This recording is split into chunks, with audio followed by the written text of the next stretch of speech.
Hi guys, so I wanted to talk about the rigging of demo accounts, and the reality is it's just this weird thing that happens, where like you start off on a demo account and you do really well on it, and then all of a sudden you gain the confidence to go on a live account, and then you lose all your capital, and you blow your account. And so the common question that a lot of people ask is, are the demo accounts rigged in such a way that even if you're bad at trading, you'll win, and then that gets you to deposit?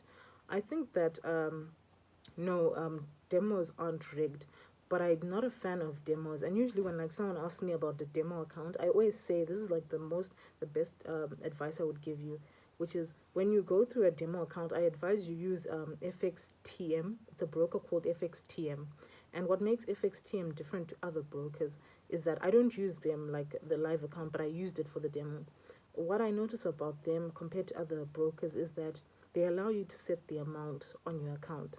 So most demos they usually give you 100,000, a million, 500,000, 50,000.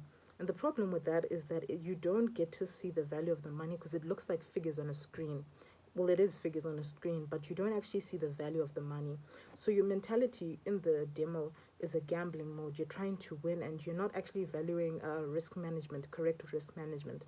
So it's similar to like basically getting a gambler addicted to gambling in the demo account, because their main focus is on winning.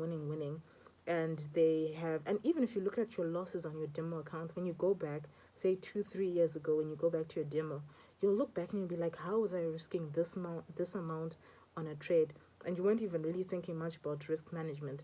So that's fine on a demo account, and that lasts only for a bit. And then once you go into a live account, your mentality completely shifts, because now it's your real money. And now you get more tied to your losses. You get really emotional. You want to revenge trade. These are things you didn't do on a demo account because money wasn't the focus of it. And now you're really focusing on risk management. Well, if you are focusing on risk management, now losses are more painful than they were.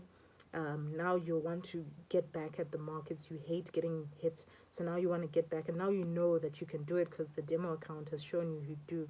I always say to people, if you're gonna go on a demo account, I advise that you set the amount your live account is going to have.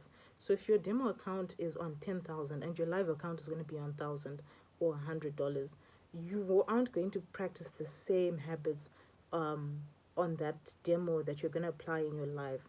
So you want to make sure that your demo account represents what your situation is going to be. So if you know you're going to deposit 500 in your live account, your demo should be 500 account, a $500 account. So you get to sort of manage that money, and you know how to manage, so that by the time you get into your live, it's really a simulation, and you've been through the same scenario, and you aren't using like a $10,000 kind of mentality on your $500 account, because that's when you're trying to blow up accounts and trying to double and triple. Anyways, so I've talked about trading on a demo account being different from an emotional standpoint than on a live account. And there's something interesting I read in The Alchemist, which was that whenever you start something as a beginner, there's always something like that's called beginner's luck. And I promise you, it's even in trading. Like, you have beginner's luck to a point where you might even go through like your demo without even a single loss, or you'll double, triple your account. The problem is that's beginner's luck. And by the time you go into your live account, beginner's luck has sort of waned off. So The Alchemist by Paulo Coelho talks a lot about beginner's luck. I really think it's true. What's also interesting is that like even like the best investors talk about it. I've listened to Bill Ackman talk about it. I've listened to Ray Dalio talk about it, and they've all said that like even Warren Buffett also talked about it in his book Snowball, and he says that like they all say the same thing. When they started with their capital, they invested in a stock, it doubled and tripled, and they were like, I've solved the market, I'm a genius. And then they got to their live account and they were blown terribly. So they also recognize that there's beginner's luck. Oh, and Chris Saka also talks about that. Chris Saka became a millionaire overnight because he used his law tuition to buy stocks while he was at university. And that was beginner's luck. And then he ended up losing all, was it 5 million? Or I don't know how much. 5 million, which is like what, 60 million rands. Um, he ended up losing all that money and actually going into debt because of beginner's luck. So you make fewer mistakes on a demo account than you do on a live account. I don't know why that is. I think it's because on a demo account you aren't really looking at it as your own money, so you make much fewer mistakes.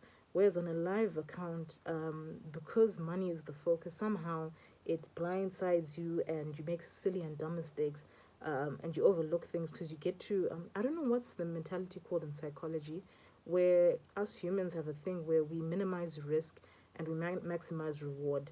So basically, our mindsets aren't necessarily fit for trading as beginners because we see all the potential a trade has to a point where we ignore all the losses and the potential risk. Um, but when real money is on the line in a live account, the demons in your head jump out. That's actually funny. I just thought about that. Like, once you're on a live account, you really start to just see the rewards, and not actually see the losses. And on that note, to finish, Nicholas Taleb in his book Fooled by Randomness, he talks about these long tail events, and even in Black Swan, he talks about it. And he walks into a room, and these guys ask him for his input on a stock, and they're like, "Is this going to go up?" And he says there's a 65% chance that this is going to go up. And so they give him money, and then instead of buying the stock, he shorts it. And so they're so confused. They're like, "You said 65% chance that it's going to go up."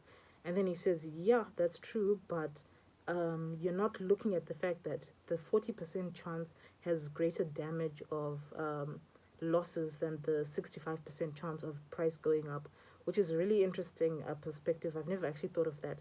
Because when you think of like entering a trade, you're like, okay, what are the chances this is going to go up and go in my favor? But you're not looking at the potential downside of it not going in your favor. Because if it doesn't go in your favor and the losses are more substantial, or something big happens, like there's a big economic event, and then the broker's system goes down, which is what happened with JP markets and things like that, and you didn't set a stop loss or something like that, and you were on the wrong side, it could be catastrophic. So he talks about that. Um, yeah, demo accounts aren't rigged, you know.